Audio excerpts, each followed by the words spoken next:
ചേച്ചി 77 സിനിമയിൽ വന്നാലും നമ്മൾ ഈ പറയുന്ന കാര്യങ്ങളൊക്കെ ചെയ്യുമ്പോഴും ഏതാണ്ട് 30 വർഷം എടുത്തു, 35 വർഷം എടുത്തു ഒരു അവാർഡിലേക്ക് എത്തിയപ്പോൾ. അതായത് 2013 സഹനടിക്കുള്ള നാഷണൽ അവാർഡ് കിട്ടുന്നത്. തനിച്ചല്ല ഞാൻ എന്ന് പറയുന്ന സിനിമയാണ്. അതിലെനിക്കൊന്ന് ലളിത ചേച്ചിയുടെ കഥാപാത്രം ആത്മഹത്യ ചെയ്യാൻ പോകുമ്പോൾ ആത്മഹത്യയുടെ വക്കിൽ നിന്ന് ലളിത ചേച്ചിയുടെ കഥാപാത്രത്തെ വിളിച്ചുകൊണ്ട് വരുന്നൊരു മുസ്ലിം കഥാപാത്രമാണ് കൽപ്പന ചേച്ചി ചെയ്തിരിക്കുന്നത്.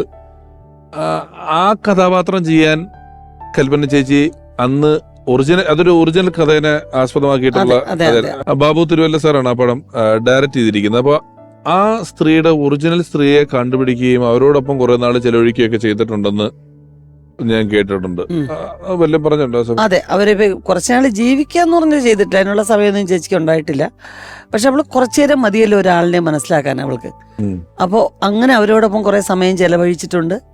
അവര് കൊണ്ടുവന്ന അമ്മയെ കണ്ടിട്ടുണ്ട് അവള്. ആ കഥകളും കാര്യങ്ങളും ഒക്കെ കേട്ട് ഒരുവിധം ഡീറ്റെയിൽസ് ഒക്കെ മനസ്സിലാക്കി അതൊക്കെ ചെയ്തിട്ടുണ്ട്. അവർക്ക് സഹായങ്ങളും ചെയ്തിട്ടുണ്ട്. നല്ലോണം സഹായം ചെയ്യുള്ളൂ. ഞങ്ങളുടെ വീട്ടിൽ എല്ലാവരും ഒരുവിധം ധർമ്മം ചെയ്യും, അത് പുറത്ത് പറയുകയോ ഇല്ല. അപ്പൊ അവള് അതൊക്കെ ചെയ്യുകയും ചെയ്തു. അവൾ അവസാന കാലത്ത് എവിടെയോ ഇരുന്ന് കേൾക്കുന്നു കേട്ടോ. അതാ ഇങ്ങനെ നമുക്ക് ഇങ്ങനെ പറയാനൊരു വെമ്പല് വരുന്നു. ഒരുപാട് പേർക്ക് ഈ ആലുവ ജനസേവ ഭവൻ മുതൽ എല്ലാ സ്ഥലങ്ങളിലും ഹെൽപ്പ് ചെയ്യുമായിരുന്നു. പക്ഷെ എനിക്ക് വിഷമം വെച്ചാൽ അവളുടെ സ്റ്റാർട്ടിങ് ഫിലിംസ് നമ്മുടെ സന്തോഷ് ശിവന്റെ അച്ഛൻ ശിവൻ ഡയറക്റ്റ് ചെയ്ത യാഗം എന്നൊരു സിനിമയാണ് അവളുടെ ബാലതാരമായിട്ട് അഭിനയിച്ച ഏറ്റവും പോപ്പുലർ സിനിമ. അതൊരു മെയിൻ സ്ട്രീം ഫിലിം അല്ല. എന്റെ അമ്മയും മിനിച്ചേച്ചിയാണ് ലീഡ് ചെയ്തിരിക്കുന്നത്. ഒരു അമ്മയും മകളും കൂടെ അച്ഛന്റെ വരവ് കാത്തിരിക്കുന്ന വീട്ടിലേക്ക് ഒരു അതിഥിയായിട്ട് അപ്രതീക്ഷിതമായ ചെറുപ്പക്കാരൻ വന്നെത്തുന്നു. അപ്പൊ ആ വീടിന്റെ ഒരു ഭാഗത്ത് ഒരു മുറി വാടകയ്ക്ക് കൊടുക്കുന്നു എന്നുള്ളൊരു കഥയാണ്. ഇതിപ്പോ ഈ പയ്യൻ തന്നെ അവർ അച്ഛന്റെ മരണകാരണമാവുന്നു. അങ്ങനെ അവൻ ആ വിപ്ലവത്തിൽ നിന്ന് പിന്മാറുന്നു എന്നുള്ളൊരു കഥ തീരുന്നത്. ഇത് അഭിനയിച്ചു. വലിയ സീരിയസ് ഒരു പടമാണ്. പോക്കോയിൽ അഭിനയിച്ചു. അതും വളരെ സീരിയസ് ആയിട്ടൊരു നായികാവേശമാണ്.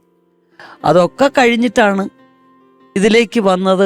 ഷീലാമ്മ ഡയറക്റ്റ് ചെയ്തിട്ടുള്ള ശിഖരങ്ങൾ എന്ന് മറ്റു പറയുന്ന ഒരു പടത്തിൽ ഞാനും മിനിച്ചേച്ചിയും ഒരു കുട്ടികളുടെ ഒരു നാടകം പോലെ ഒരു പോർഷനുണ്ട്. ഞാൻ രാജകുമാരനും സിൻഡ്രല്ലയുടെ നാടകമാണ്. ഞാൻ രാജകുമാരനും മിനിച്ചേച്ചിയാണ് ഏഞ്ചൽ, ഈ മാലാഖ വന്നിട്ട് സിൻഡ്രല്ലയ്ക്ക് ചെരുപ്പ് കൊടുക്കുന്ന ആ ഒരു മാലാഖ. അപ്പൊ ഞങ്ങൾ രണ്ടുപേരും അഭിനയിച്ചു. അങ്ങനെ കൊച്ചിലെ ഞങ്ങൾ ഒത്തിരി പടം ചെയ്തിട്ടുണ്ട്.